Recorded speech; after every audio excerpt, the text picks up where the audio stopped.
Back to E3, I've just seen a gameplay demo for Batman Arkham Knight, and I'm joined by Zaffo, who's the lead animator on the game. Good to see you, man. How are you? Nice to meet you. First of all, oh my god. God. The visuals in that game, you've really just, gone for it. It looks like, the PS4 is, you've really pushed it to the max. Yeah, I mean, we're utilizing all the horsepower that's coming out of the new gen consoles. It's been amazing to be able to get our hands on it as well and kind of bring the Arkham game to that next level. Like, the attention to detail has always been like pinnacle for us on the last two games. So this time round, it's utilizing that horsepower plus the great inventions from Arkham and Rocksteady. I'm kind of like I've got this weird obsession with like Batman's cape. I love how Batman's cape looks in Arkham Asylum and Arkham City. Now his cape looks amazing. I mean, the visual fidelity just looks incredible. So how have we managed to achieve that? Yeah, I mean, the cape isn't just, standstill from the last game. We had to move that forward another level too. Like, you would have seen all the rain effects on there. Yeah. Like, the cape actually expands and contracts and changes shape as he glides and dives through the city. And that's on all aspects, really. Like I mentioned, like his suit, you've noticed the suit, right? The suit's obviously been upgraded.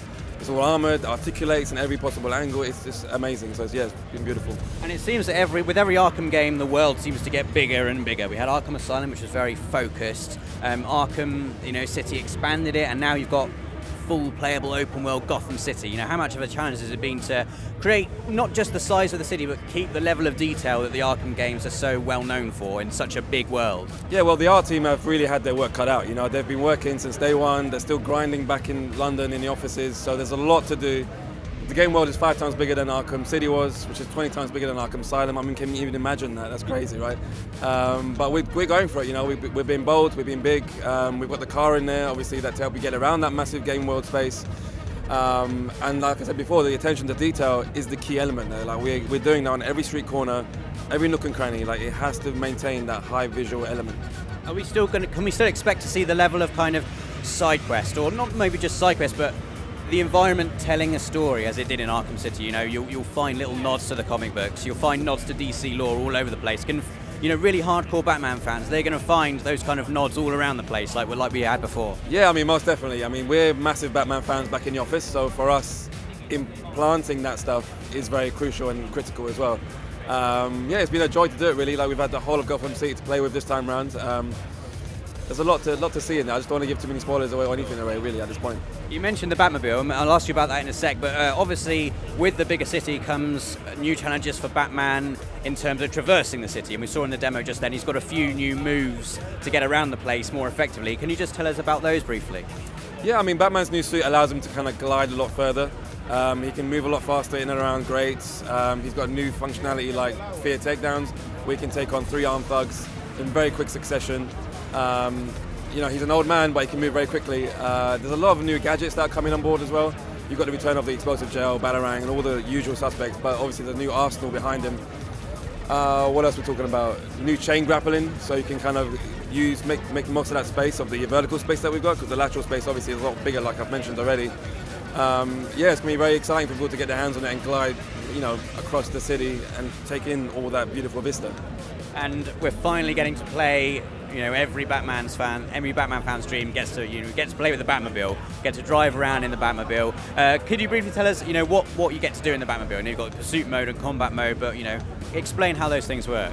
Yeah, so immediately when you jump in, you're in pursuit mode. You can track down a supervillain. You can make your way to the next objective, and then on a click of a button, you go straight into battle mode. Battle mode, you unleash all the weaponry of the Batmobile. Super exciting. You've got heavy cannon, riot suppressors, Vulcan cannon, electrical tasers, and it's not just a offensive machine, it's defensive as well. So you've got like the winch where you can pull down kind of walls, you can make new avenues, you can make bridges, winches. Like, it's exciting. Like, Batmobile, who wouldn't want to drive it?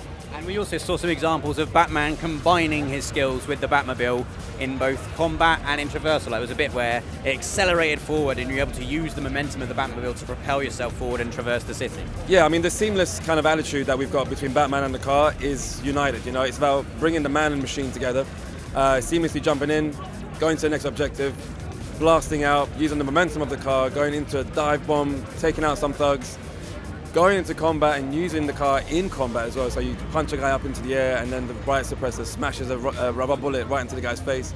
I mean, it's very exciting, it's very challenging to bring that car into combat, but we've done it. But it's still non-lethal, right? The Batmobile's not going to be killing anybody. No, I mean, we're staying very true to the Batman kind of, lore, so he doesn't kill anyone. It's about knocking them out and making sure that they don't get back up to face another rubber bullet to the face. And obviously one of the huge features of Batman has always been the amazing combat. And what new bits of combat, what's Batman got in his arsenal for Arkham Knight? So players will be very familiar with the combat system. Free flow is crucial and core. But we've got lots of new elements like environmental takedowns, smashing a guy's head into an electrical box, bringing down an aircon unit. We've got loads of new gadgets which you can use in combat, and loads of new enemies which are going to be announced very shortly. And then, like we've mentioned already, you can use the Batmobile in combat. There's a lot happening there, really. And when the game was first announced, I assumed, perhaps foolishly, that Arkham Knight referred to Batman. But I've seen the demo now, and it's quite obvious that Arkham Knight isn't Batman.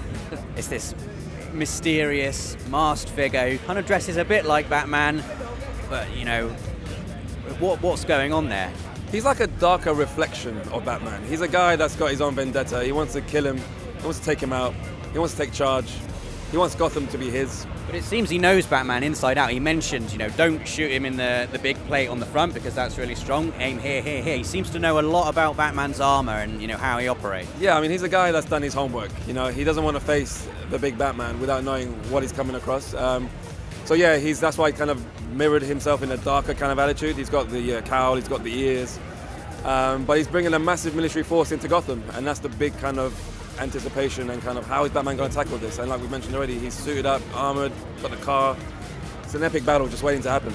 And we've seen the Scarecrow as well. Can you reveal any more villains that we're going to see in the game?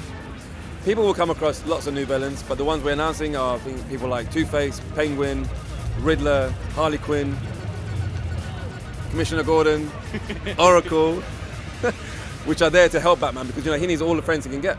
Right, this is the last battle, last fight, epic conclusion. So yeah, there's a lot of people coming. Just stay tuned. Fantastic. Well, the game is looking absolutely incredible. Thank you so much for your time, man. That is Batman Arkham Knight. Make sure you check it out. For more videos across E3, we've got loads going up on our channel this week, so make sure you check it out and don't forget to subscribe.